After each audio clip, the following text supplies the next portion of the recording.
इसमें हम लोग का बौद्ध धर्म चल रहा था। बौद्ध साहित्य कुछ लिख पाए थे इसमें? 2-3 लाइन लिख पाए थे ना? हेडिंग रखिए जातक कथाएं।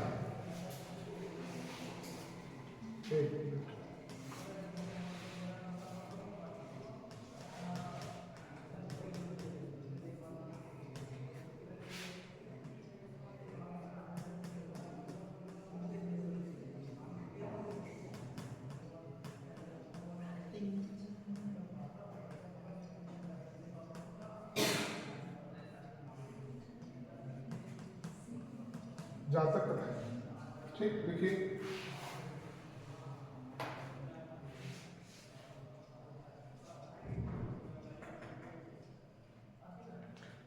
जातक कथाओं में बुद्ध के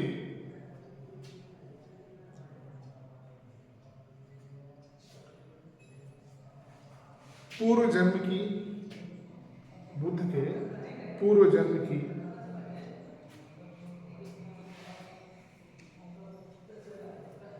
कथाएं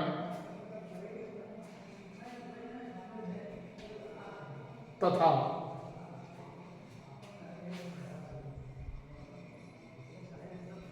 बुद्धकालीन धार्मिक तथा बुद्धकालीन धार्मिक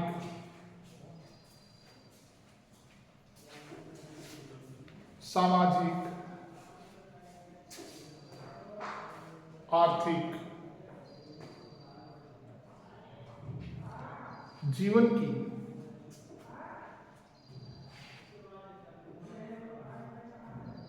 नहीं जीवन का वर्णन किया गया है।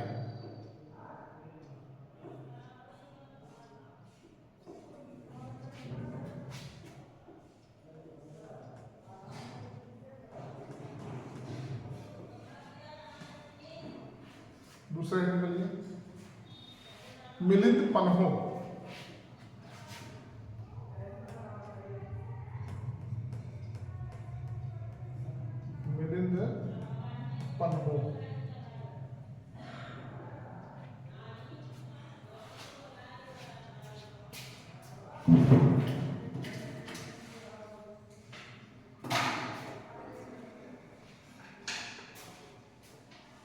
देखिए,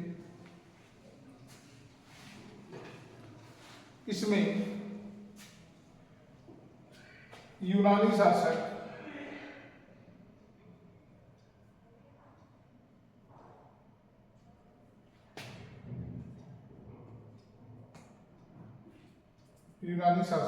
मिलिंद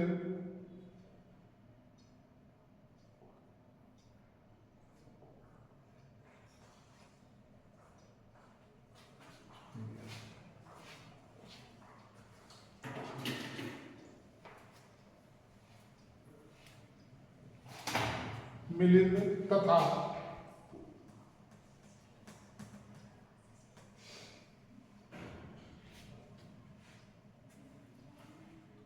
बौद्ध भिक्षु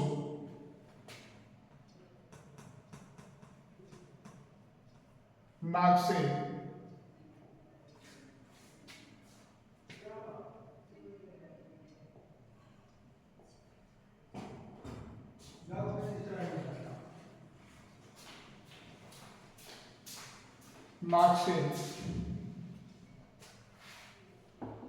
के मध्य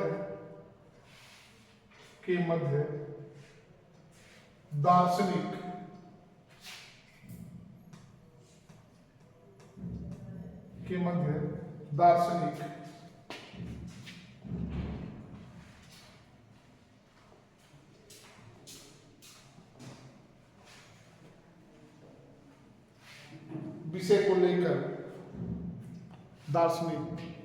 विषय को लेकर हुए वाद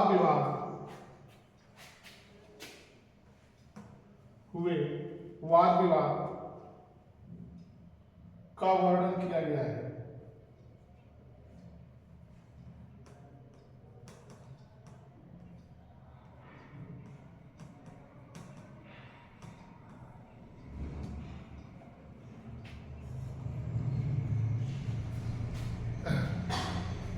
इसमें क्या किया गया है, जो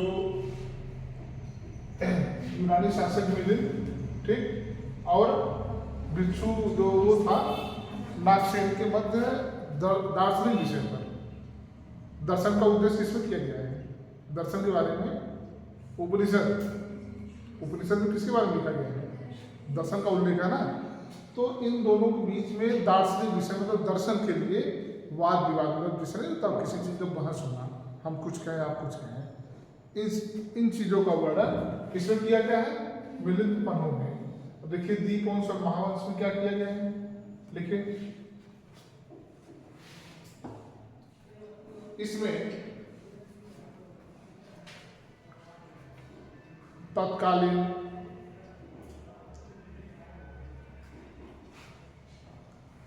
सामाजिक,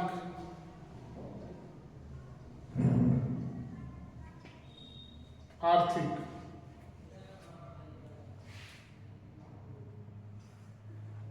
धार्मिक तथा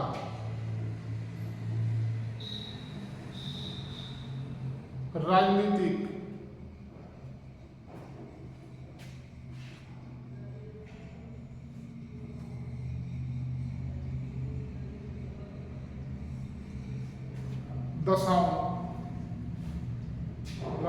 दशाओं तथा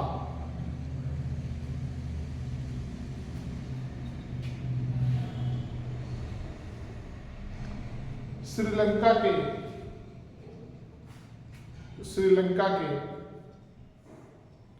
राजवंशों का वर्णन किया गया है। राजवंशों का वर्णन किया गया है।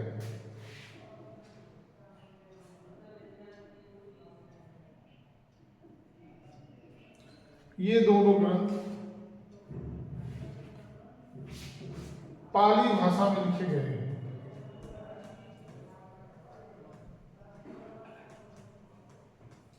पाली भाषा में लिखे गए हैं।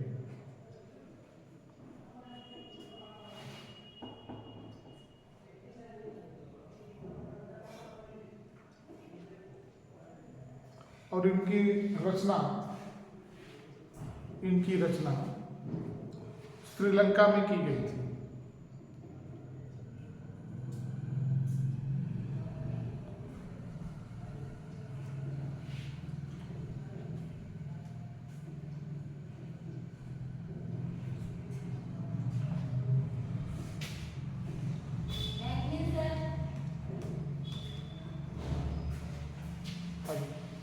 हीनया अगले निकलिए, हीनया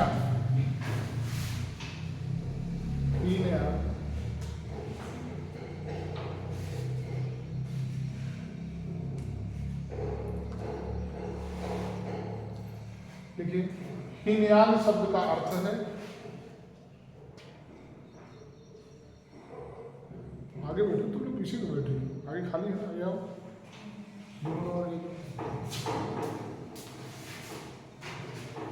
हीनयान शब्द का अर्थ है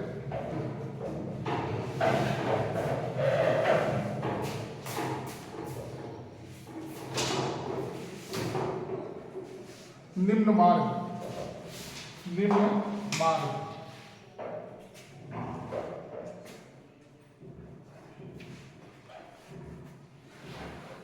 इसका प्रयोग महायानियों के द्वारा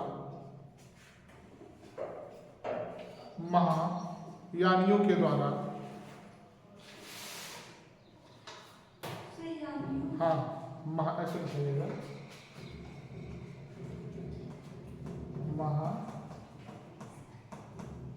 महायानियों के द्वारा अपने विरोधियों के लिए किया गया था।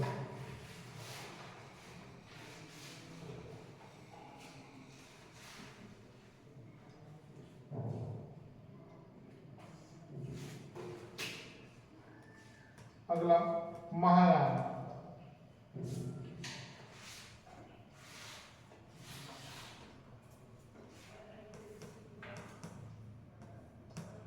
महायान। महायान शब्द का अर्थ है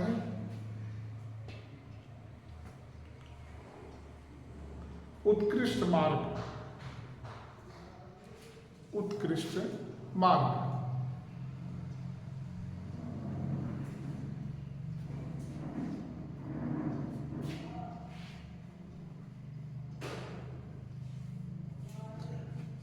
इस संप्रदाय की स्थापना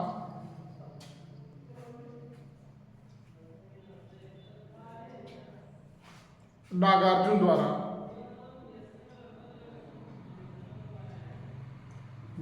द्वारा की गई थी।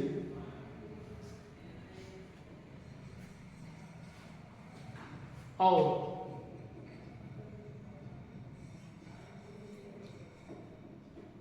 इनको महायानी कहा जाता था, इनको महायानी कहा जाता था।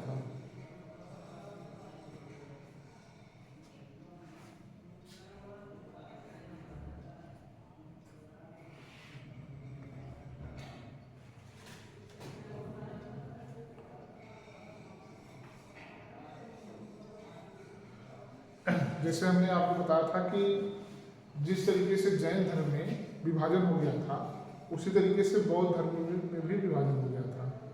तो जब जैन धर्म में विभाजन हुआ था तो वह दो भागों में बटा था, श्वेतांबर और दिगंबर। तो चूंकि जो जैनी श्वेतांबर थे उन्होंने क्या किया था कि अपने नियमों में थोड़ा सा संशोधन कर लिया था।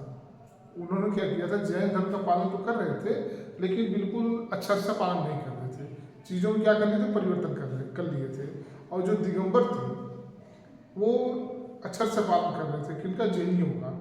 तो जैन धर्म का जब विभाजन होता है दो भागों में, श्वेतांबर और दिगंबर। श्वेतांबर मतलब ये होता है कि ये लोग, जो एक भाग था श्वेतांबर वाले का, ये लोग श्वेत वस्त्र धारण कर रहे थे, लेकिन जो दिगंबर थे ये बिना कपड़े के रहते थे। तो यही ओरिजिनल थे। उसी तरीके से बौद्ध धर्म में भी कुछ दिन के बाद जाकर के विभाजन हो जाता है, दो भाग में बढ़ जाता है। एक को हम लोग कहते हैं हीनयान और एक को कहते हैं महायान। तो हीनयान में जैसे हमने बताया कि हीनयान मतलब होता है कि ये लोग अपने रास्ते को बदल लिए थे, और महायानियों ने इनको निम्न मार्गी कहा कि इनका जो मार्ग निम्न है, और अपने विरोधियों मतलब अपने विरोधों का मतलब अपने विपक्षियों का विरोध करने के लिए इन्होंने हीनयान की स्थापना की थी। तो हीनयान कौन थे, जो बौद्ध धर्म के वसूलों से हट गए थे। जैसे वहाँ पे श्वेतांबर हो गए थे, वैसे यहाँ पे हीनयानी हो गए थे। और जो ये महायान थे इनकी स्थापना नागार्जुन ने की थी, और ये इनका जो मार्ग था उत्कृष्ट मार्ग था, मतलब कि बौद्ध धर्म के बताए हुए मार्गों में ये लोग चलते थे। कौन लोग, महायान के लोग, ठीक। नागार्जुन। और इन्होंने क्या किया था कि इन लोगों ने इनको, जो हीनयान में चले गए थे, जो बौद्ध धर्म को असूलों को परिवर्तित कर लिए थे, बदल दिए थे, इन्हीं के लिए इन लोगों ने क्या कहा था कि हीनयान है, और हीनयान का मतलब होता है निम्न मार्ग। इन्हीं का विरोध करने के लिए हीनयान को कहा गया था। और ये जो महायान था ये बौद्ध धर्म के असूलों में चल रहा था, और इसकी स्थापना किसने किया था, नागार्जुन। मतलब कि बौद्ध धर्म में भी दो भागों में बट गया था, हीनयान और महायान। अगले दिन आप लोग बौद्ध संगीत, बौद्ध संगीत।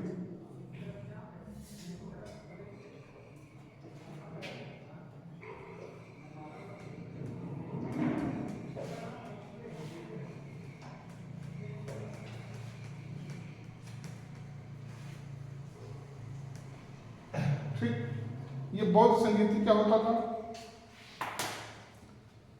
ये बौद्ध संगीति क्या होता था। बौद्ध धर्म में 4 संगीत हुई थी, प्रथम, द्वितीय, तृतीय, चतुर्थ। और ये हमने आपको बताया था कि उस समय जो राजा महाराजा हुआ करते थे, जैसे हमने बताया था कि कभी कभी कुछ धर्म को राजधर्म का दर्जा दे दिया जाता था, तो उसको अस्थायी मान लिया जाता था। जब बौद्ध धर्म आया था तो उसमें बहुत सारे जब राजा हुए तो राजाओं ने क्या किया था कि बौद्ध धर्म को स्थापित कर दिया था, मतलब उसका पालन कर रहे थे। तो होता क्या है कि ये जो संगीति होती थी एक तरीके से सम्मेलन जिसको हम कह सकते हैं, जिसको हम सम्मेलन कह सकते हैं। जैसे सम्मेलन में होता क्या है कि कोई राजा सम्मेलन को करवाता था और वहाँ से उस धर्म के बारे में, उस धर्म की विशेषता के बारे में अपनी जनता को, अपने लोगों को जोड़ने के लिए आग्रह किया करता था। मतलब एक तरीके का सम्मेलन आप समझ लो कि जैसे हम लोग मेला वाला देखने जाते हैं तो सारे लोग वहाँ इकट्ठा होते हैं। तो जब सारे लोग इकट्ठा होते हैं तो क्या होता है, साल भर का दुख दर्द हम लोग बांट के चले जाते हैं। वही तो हुआ ना भाई, देखो रूप वही बदला हुआ है। सम्मेलन क्यों किया जाता है, मीटिंग क्यों किया जाता है? जैसे मान लीजिए कि आप 5 लोग हो और 5 लोग का काम दे दिया गया अलग अलग, एक लोग इधर काम करती हो, एक लोग इधर काम करती हो, एक इधर एक इधर, तो डेली तो आपको मुलाकात हो नहीं रही है। तो अपने चीज़ों को, अपनी बातों को रखने के लिए, अपनी समस्याओं के समाधान के लिए हम लोग क्या करते हैं, मीटिंग रखते हैं। एक जब मीटिंग रखेंगे तो 4-5 लोग इकट्ठा हो जाएंगे साथ में, तो हमारी क्या बातें हैं, आपकी क्या बातें हैं, वो चीज़ें फिर क्या होती हैं, एक दूसरे में शेयर होती हैं, कहाँ क्या करना है, क्या नहीं करना है। तो ये एक तरीके का सम्मेलन हुआ करता था, मीटिंग हुआ करती थी। तो इसका आह्वान जो है कोई न कोई राजा किया करता था। तो इस संगीति के माध्यम से, बौद्ध संगीति के माध्यम से बौद्ध धर्म का प्रचार किया गया, प्रसार किया गया और लोगों को और जोड़ने के लिए प्रोत्साहित किया गया। तो 4 बौद्ध संगीतियाँ हुई हैं और देखिए किसके किसके काल में हुआ था, लिखा था। आपको लिखिए, पहले एक लाइन थोड़ा लिख लीजिए। बौद्ध धर्म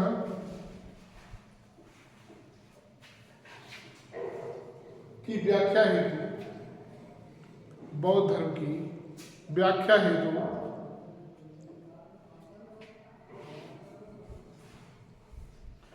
बौद्ध सभाओं का आयोजन, बौद्ध सभाओं का आयोजन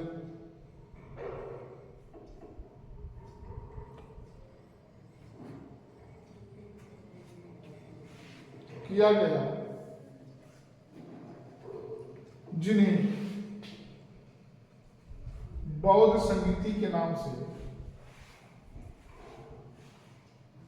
जिन्हें बौद्ध संगीति के नाम से जाना जाता है।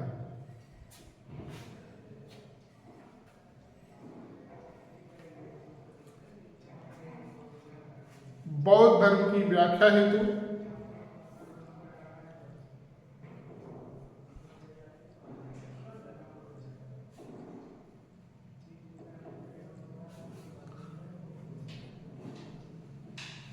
चार संगीति का आयोजन किया गया है, 4 संगीति का आयोजन किया गया है।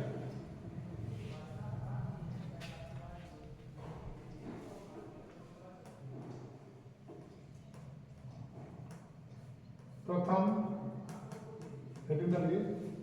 बौद्ध संगीति,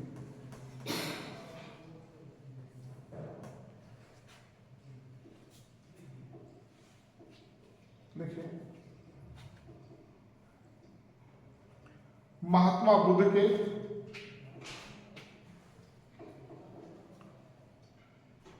निर्वाण प्राप्त कर लेने के, महात्मा बुद्ध के निर्वाण प्राप्त कर लेने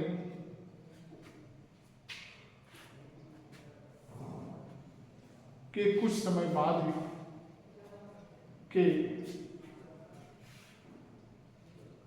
कुछ समय बाद ही महात्मा बुद्ध के निर्वाण प्राप्त कर लेने के कुछ समय के बाद ही 483 ईसा पूर्व में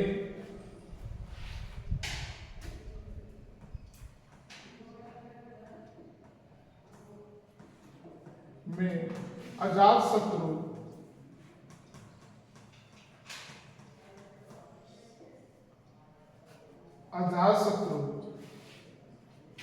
के शासनकाल में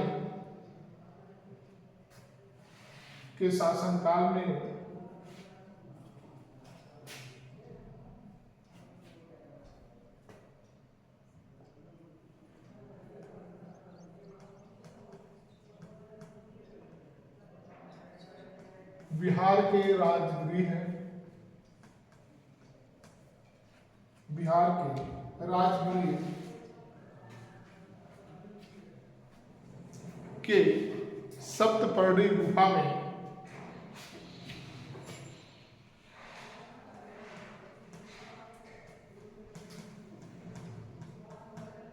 सप्तपर्णी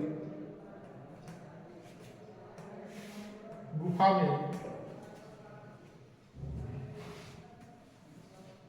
प्रथम बौद्ध संगीति का आयोजन किया गया है। प्रथम बौद्ध संगीति का आयोजन किया गया है।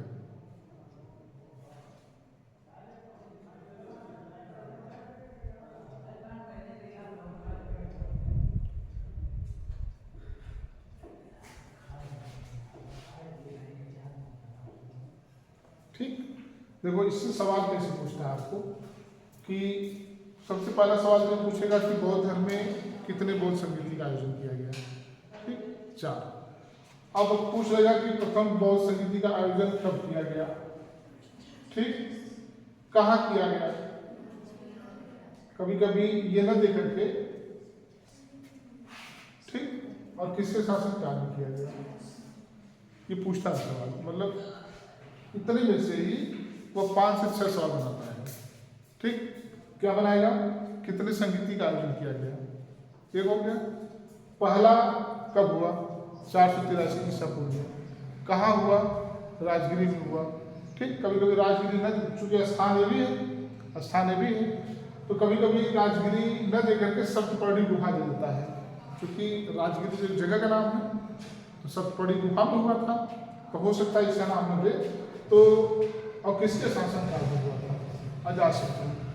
इतना चीज आपको याद रखना है कि प्रथम बौद्ध संगीति 483 ईसा पूर्व में अजातशत्रु के शासनकाल में बिहार के राजगिरी में सप्तपर्णी गुफा में हुआ।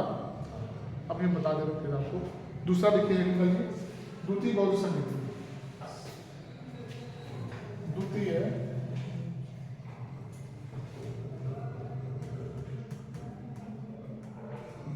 बौद्ध संगीति।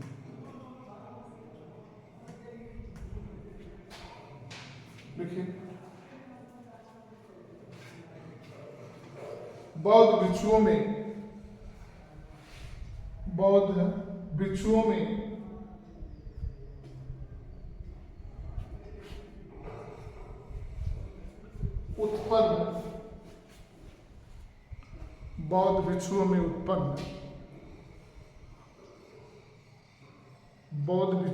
उत्पन्न अपने मतभेदों को दूर करने के लिए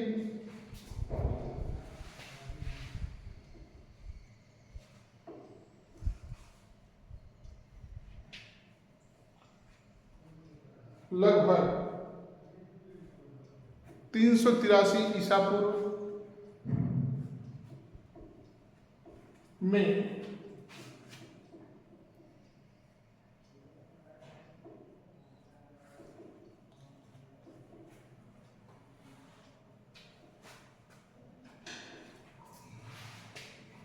क्या लिखे हैं,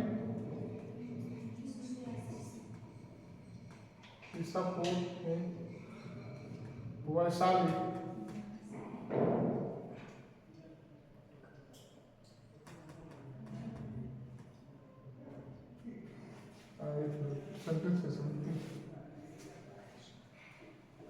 कालाशोक के शासनकाल में, देखिए 383 ईसा पूर्व में कालाशोक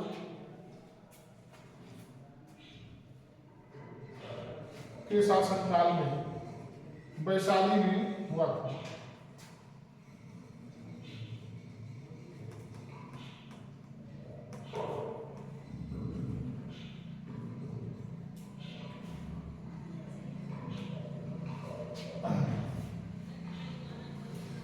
ये वैशाली में वैशाली रहेगा, ठीक है। ये वैशाली नहीं लिखा जाता, वैशाली होता है।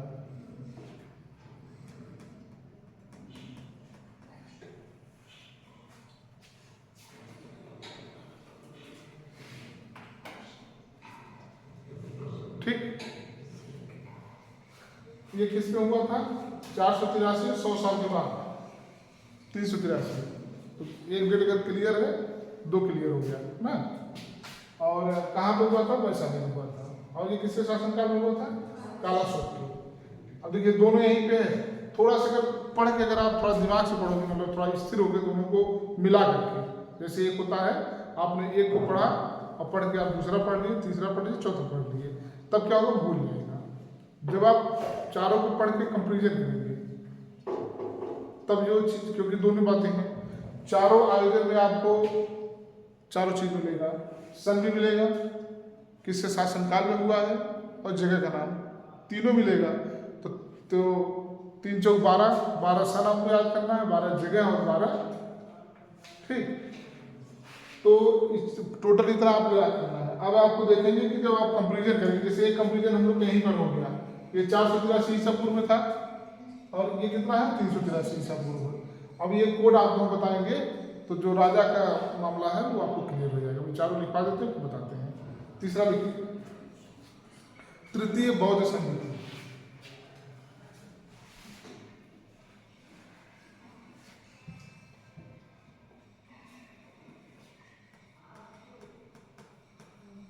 तृतीय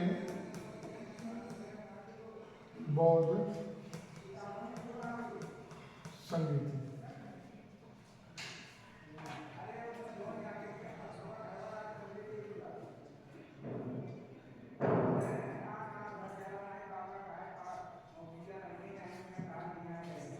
लिखिए, तृतीय बौद्ध संगीति का आयोजन, तृतीय बौद्ध संगीति का आयोजन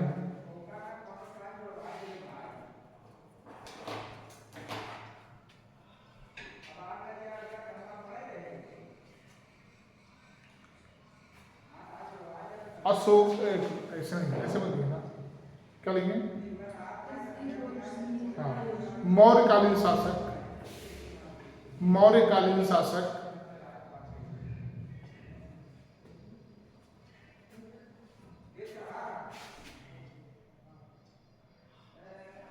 अशोक के शासनकाल में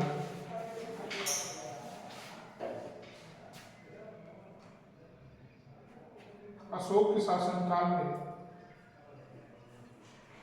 250 ईसा पूर्व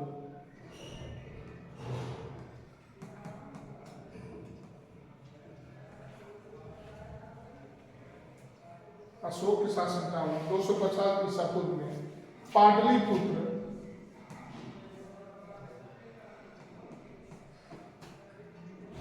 पाटलिपुत्र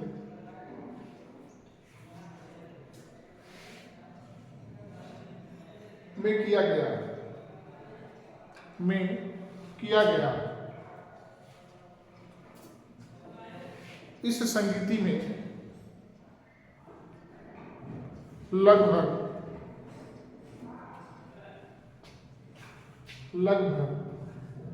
1000 भिक्षु शामिल हुए।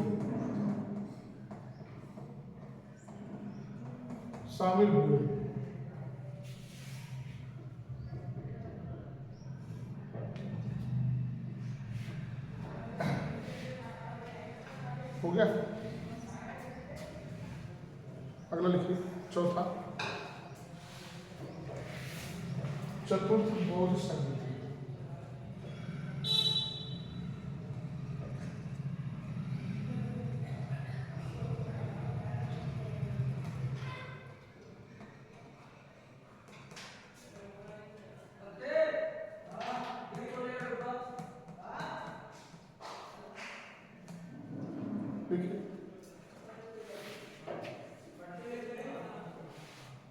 चतुर्थ बौद्ध समिति का आयोजन, चतुर्थ बौद्ध समिति का आयोजन कनिष्क के समय नहीं, शासनकाल, कनिष्क के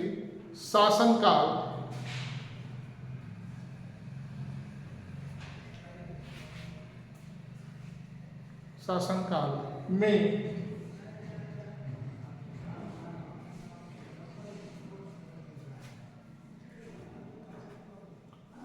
प्रथम अथवा द्वितीय, प्रथम अथवा द्वितीय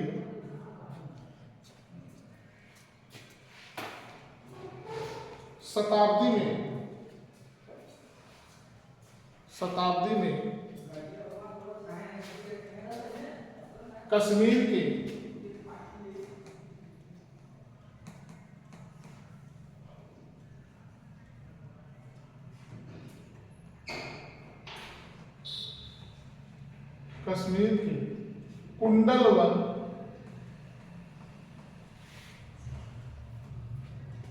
कुंडल वन में हुआ था।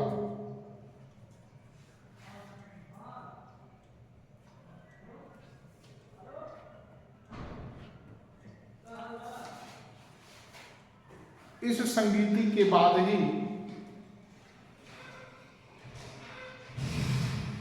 बौद्ध अनुयायी,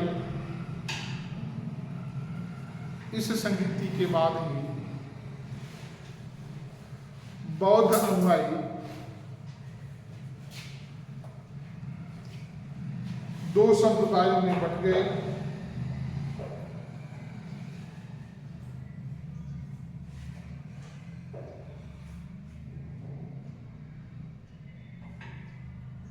हीनयान और महायान।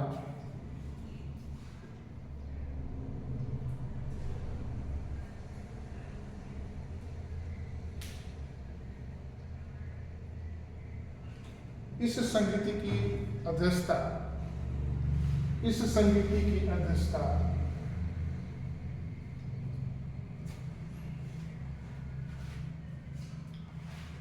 वसुमित्र ने की थी।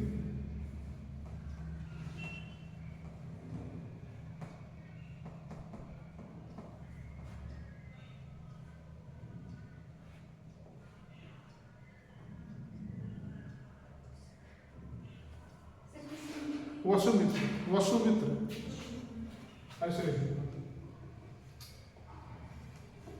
वसुमित्र,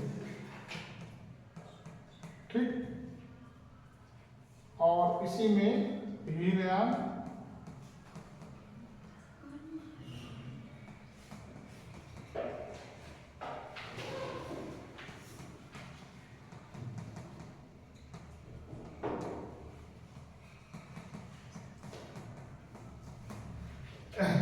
इतना क्लियर हुआ। अभी हमने बताया था ना कि जो हीनयान महायान था चतुर्थ बौद्ध संगीति में, या चतुर्थ, देखो बौद्ध संगीति आप बोलोगे तो आपको लग रहा है ये क्या है बौद्ध संगीति, सभा कह लो, आयोजन कह लो, ठीक है, एक तरीके से आप कोई सम्मेलन कर लो, भाई यही तो मतलब हुआ ना।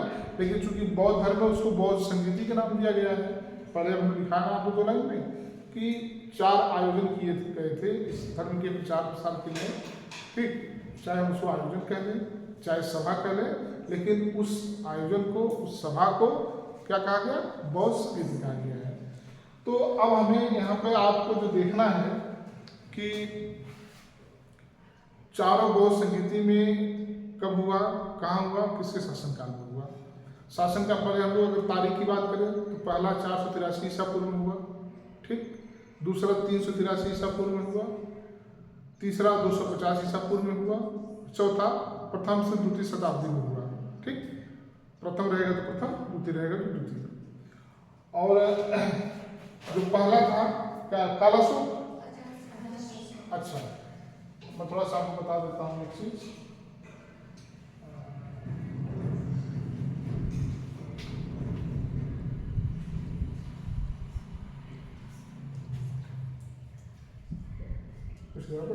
सही चल नहीं रहा है, देखिए पूरा इस पे लगा हूँ फिर भी इतना मोटा चल रहा है। क्या नाम है पहले, क्या है, अजातशत्रु, ठीक। दूसरा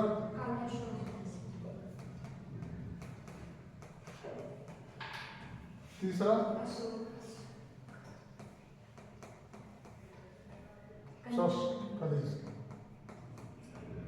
हुआ काम तो पहला वाला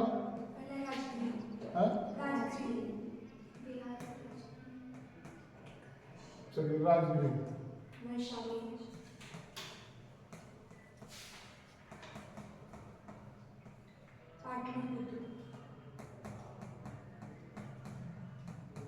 कश्मीर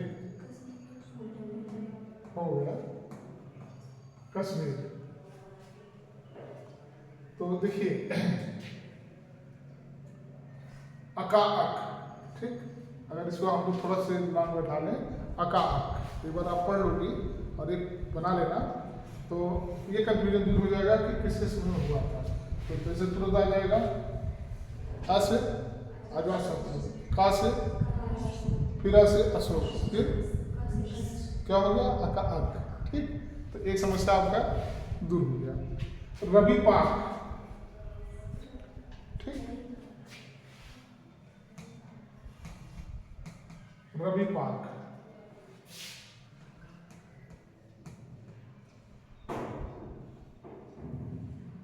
अच्छा, फिर मामला सही नहीं हो रहा है,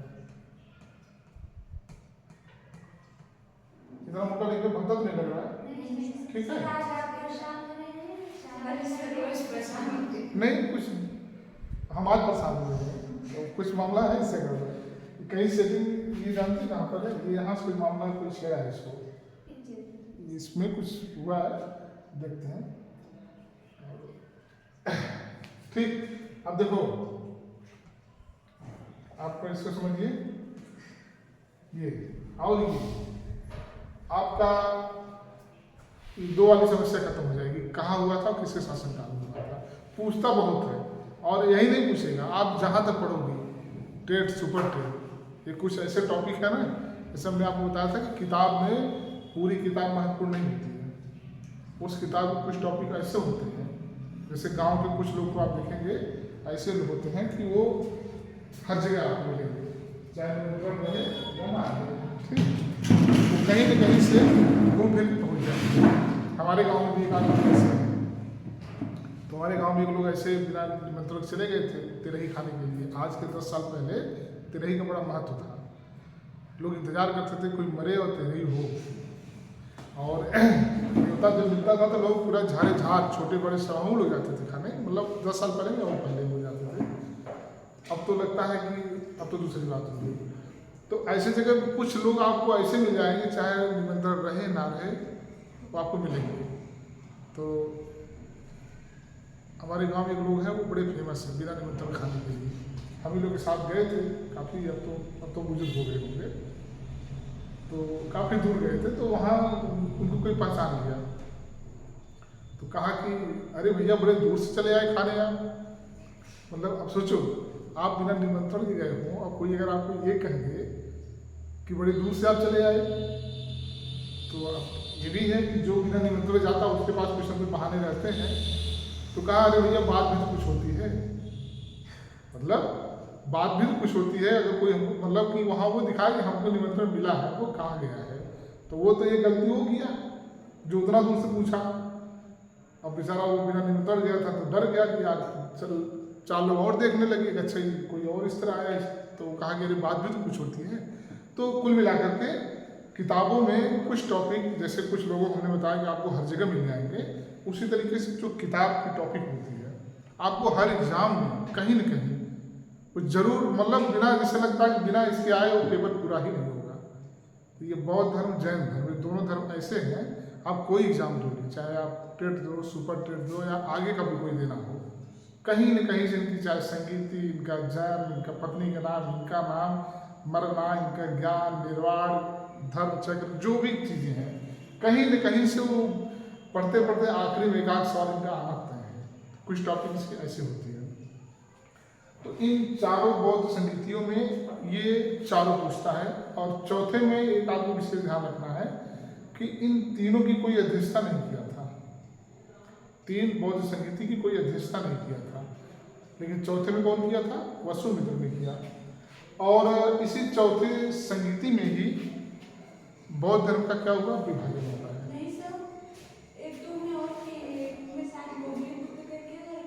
ये है, लेकिन वो आंशिक रूप से है, वो हाँ वो माना नहीं जाता है। अगर संपूर्ण रूप से ऐसे तो चारों में है, ऐसे तो चारों में, चूँकि हुआ क्या था, देखिए इसमें मामला क्या होता है अध्यक्षता करने का। जैसे आप समझिए कितने लोग आई हो, तो अब यहाँ पर अगर आप में वैमनस्य नहीं है, मतभेद नहीं है, तो सारी बातें आप करके चली जाओगी। ठीक, किसी की अध्यक्षता करने की जरूरत नहीं है। लेकिन चौथे वाले में क्या हुआ था, अच्छा खासा मतभेद हुआ, झगड़ा हुआ, बहस हुआ, क्योंकि इसी तभी तो ये दो भागों में बढ़ जाता है। हुआ देखो, अगर आप ऐसे देखोगे तो चारों में ही कुछ न कुछ था, लेकिन इसमें वसुमित्र का नाम इसलिए लिया जाता है कि चूंकि चौथी बौद्ध संगीति जो थी वो महत्वपूर्ण मानी जाती है, इसलिए कि इसी के बाद बौद्ध धर्म क्या होता है, विभाजन होता है, और आपका जो बौद्ध धर्म है वो दो भागों में बढ़ जाता है, हीनयान में और महायान में। तो आपको इसको विशेष ध्यान रखना है कि चौथी बौद्ध संगीति में की अध्यक्षता कौन किया था, या अगर पूछ देता है कि बौद्ध धर्म का विभाजन कब हुआ था, तो चौथी बौद्ध संगीति में। किन दो नामों से जाना जाता है, हीनयान और महायान। हीनयान क्या है, जो बौद्ध धर्म से हट के जो संप्रदाय बना था वह हीनयान है, और जो बौद्ध धर्म को पालन कर रहा था वो महायान है। महायान की स्थापना कौन किया था, नागार्जुन। बस बहुत है इतना सवाल, ठीक। ये कोड आप देख लेना, अगर और कुछ अच्छा बनाना तो हमको बता देना आप लोग, ये हमको याद है, बहुत बारीक बना के रखे थे तो याद है। तो इससे क्या होगा, ये दो आपको याद हो जाएगा। और अगर हम लोग शब्द की बात करें तो 483 ईसा पूर्व, 383 ईसा पूर्व, 250 ईसा पूर्व और लगभग प्रथम शताब्दी, ठीक। ऐसे भी आ जाओ ना, 4 3 2 1, ठीक। देखो ये भी आपको एक अच्छा कोड मिल गया है। देखिए एकदम एग्जैक्ट नहीं आएगा, लेकिन कभी कभी होता नहीं कि हम लोग जब थोड़ा से मिसयूज होते हैं, लगता है कि ये था कि वो था, वहाँ के लिए काम करेगा, ठीक। आ जाओ डिसेंडिंग में आ जाते हैं हम लोग, 4 3 2 1, बाकी याद कर लेना। इतनी समस्या का समाधान आपका हो जाएगा। और 2 नंबर में आपका ये समझिए कि बौद्ध धर्म से सवाल जरूर आएंगे। बौद्ध, चाहे गौतम बुद्ध का जो है जीवन बच्चे आ जाए, चाहे सांख्यिक मार्ग आ जाए, कभी कभी चारों बौद्ध संगीतियाँ भी आ जाती हैं। तो चारों बौद्ध संगीतियाँ अगर आती है तो बहुत शार्ट में आपको लिखना है, बौद्ध संगीतियाँ, इसका आयोजन इसके शासनकाल में इतने में यहाँ पर हुआ था, बस इतना लिखना है, ठीक भाई। चारों लिखना है आपको ना, तो ज़्यादा तो लिखना नहीं है, और बहुत कुछ बढ़ा के नहीं लिखना है, इतना अगर आप लिख देंगे तो आपका हो जाएगा, ठीक। क्लियर है ये, या और कोई कोड अगर आपके दिमाग में आया हो तो बनाओ। सर AK RBPK है, AK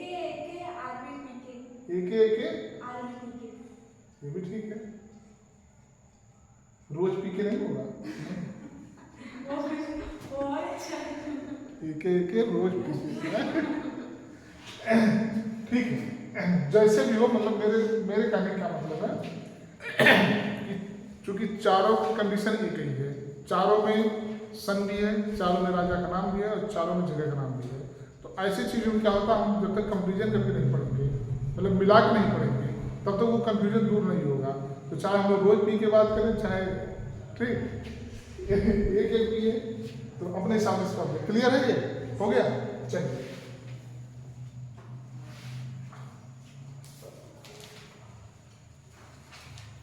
अगले पे जाइए, बौद्ध धर्म की उन्नति एवं प्रसार।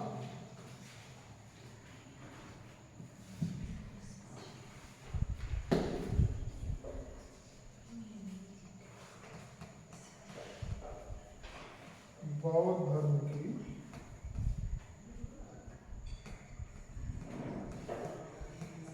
उन्नति एवं प्रसार।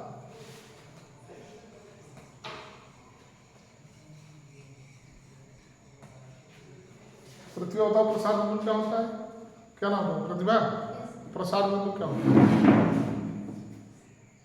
बताओ।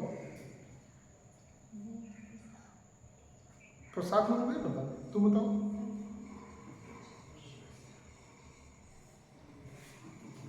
अभी इतने लोग अगर बैठ के हो, अभी हम आप लोगों को सबको पूरे कमरे में बैठा दें, इसको क्या होता है, इसका मतलब होता है फैलना, फैलाव, बिखरना, फैलना, कुछ भी आप कह सकते हैं, ठीक। यही होता है ना, प्रसार का मतलब फैलना, बिखरना, बिखरना मतलब क्या हो जाएगा, बात वही है, लेकिन बिखरना शब्द नहीं लगेगा, इसका मतलब तो फैलाव। ठीक, तो अब इसमें हम लोग पढ़ेंगे कि बौद्ध धर्म की जो एक तो उन्नति मतलब होता है, उन्नति विकास कहाँ तक हुआ, मतलब उन्नति का मतलब होता है विकास, और विकास होने के बाद प्रसार करना होगा। लिखिए,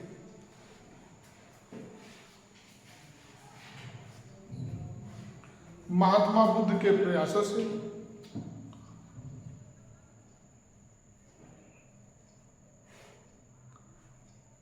बौद्ध धर्म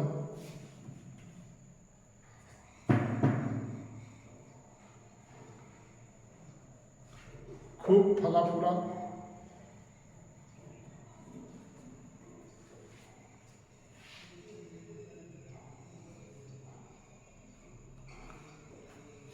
इसकी उन्नति एवं प्रसार, इसकी उन्नति एवं प्रसार निम्नलिखित है।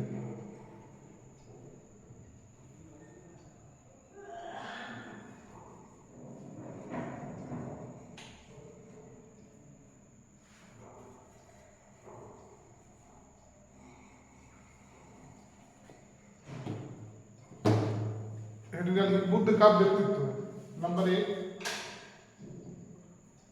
बुद्ध का व्यक्तित्व।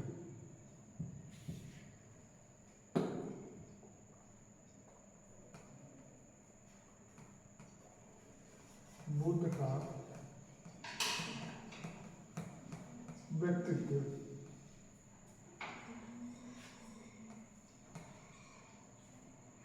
लिखिए, क्या हुआ, बुद्ध के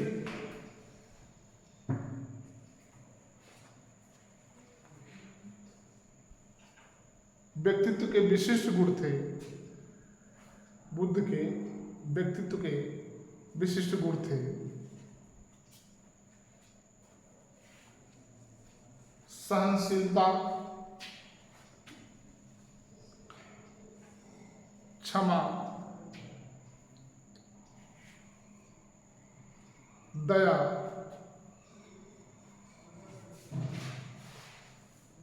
स्नेह,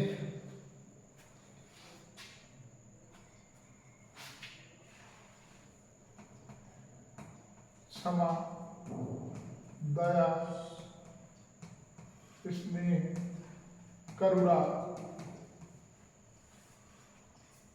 इत्यादि।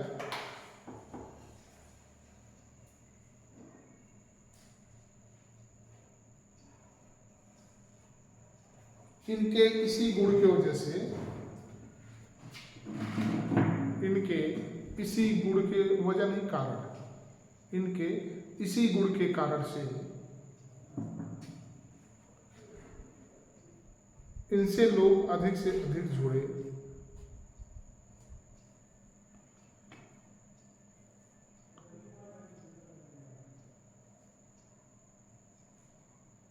और इनके धर्म के अनुयायी बन गए, इनके धर्म के अनुयायी बन गए।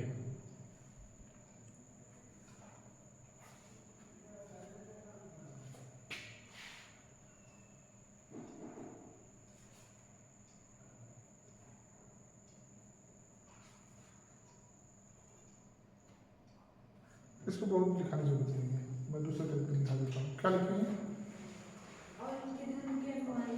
ठीक है, नंबर 1 हेडिंग नहीं, नंबर 2 करके लिखिए।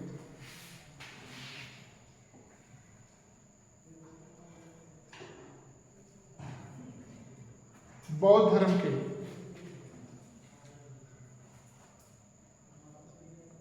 सरल एवं व्यवहारिक होने के कारण, सरल एवं व्यवहारिक होने के कारण लोग इससे जुड़े।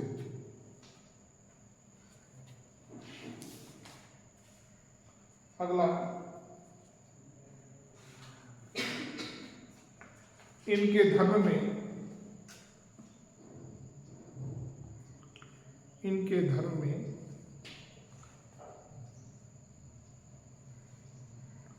सामाजिक समानता की बात की गई थी।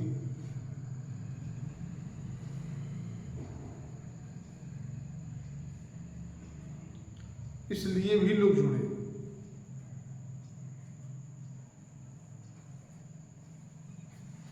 अगला,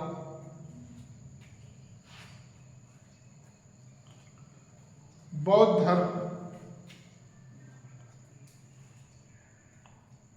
काफी लचीला था।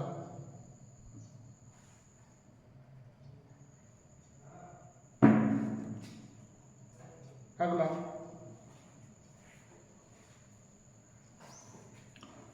इस धर्म में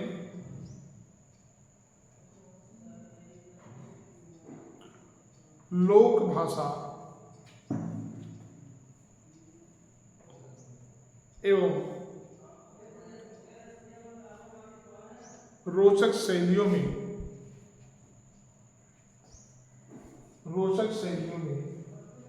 बात की गई थी।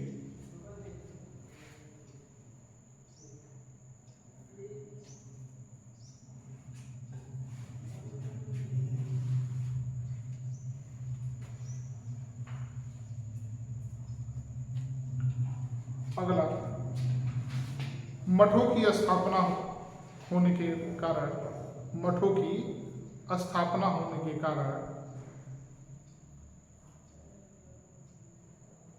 बौद्ध भिक्षु उसमें रहकर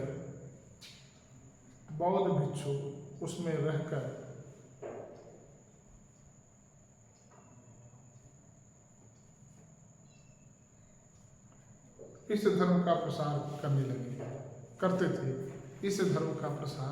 करते थे।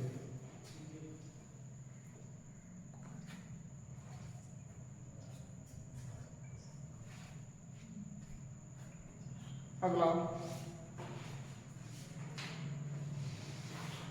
बौद्ध धर्म को राजकीय संरक्षण प्राप्त था।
ठीक, अब एक टॉपिक और, एक हेडिंग और इसे देख लीजिए कि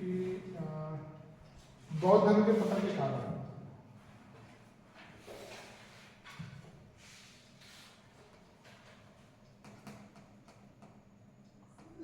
बौद्ध धर्म के पतन के कारण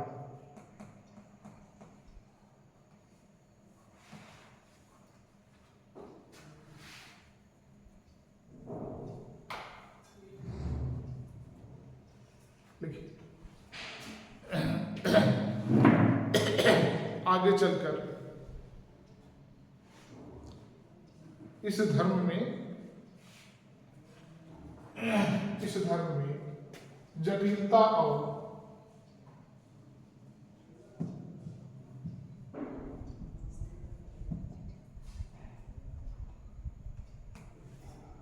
कट्टरता, जटिलता और कट्टरता आ गई। दूसरा,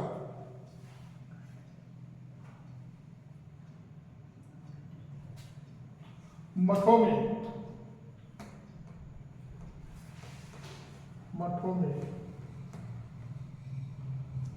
भ्रष्टाचार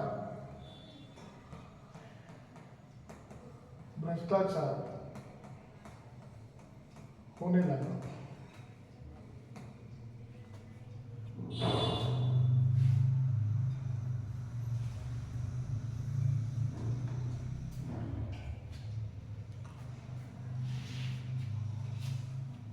अगला, कुछ राजाओं ने, कुछ वंश के राजाओं ने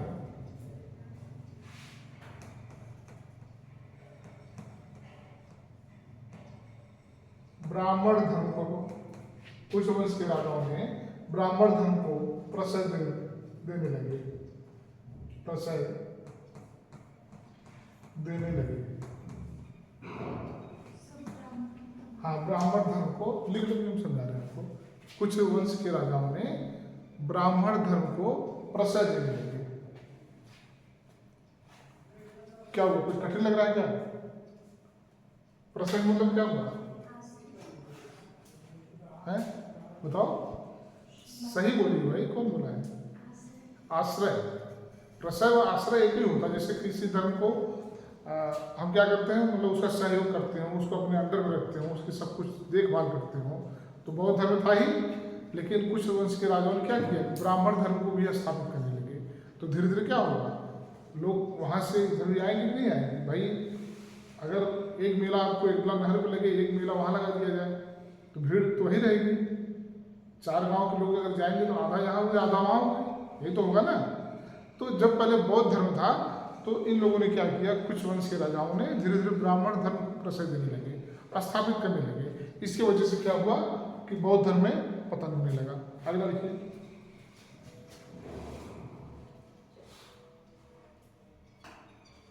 विदेशी आक्रमणकारी, विदेशी आक्रमणकारी इनके मठों को, इनके मठों को नष्ट कर दिए।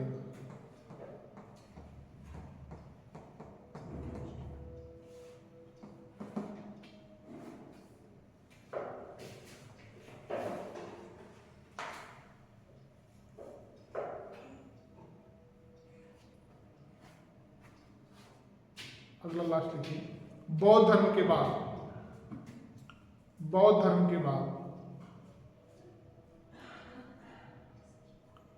बौद्ध धर्म के बाद राजपूत वंश का उदय हुआ। राजपूत वंश का उदय हुआ।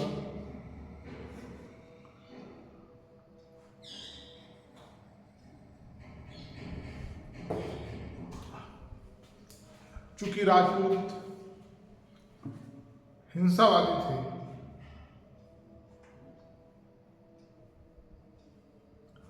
इसलिए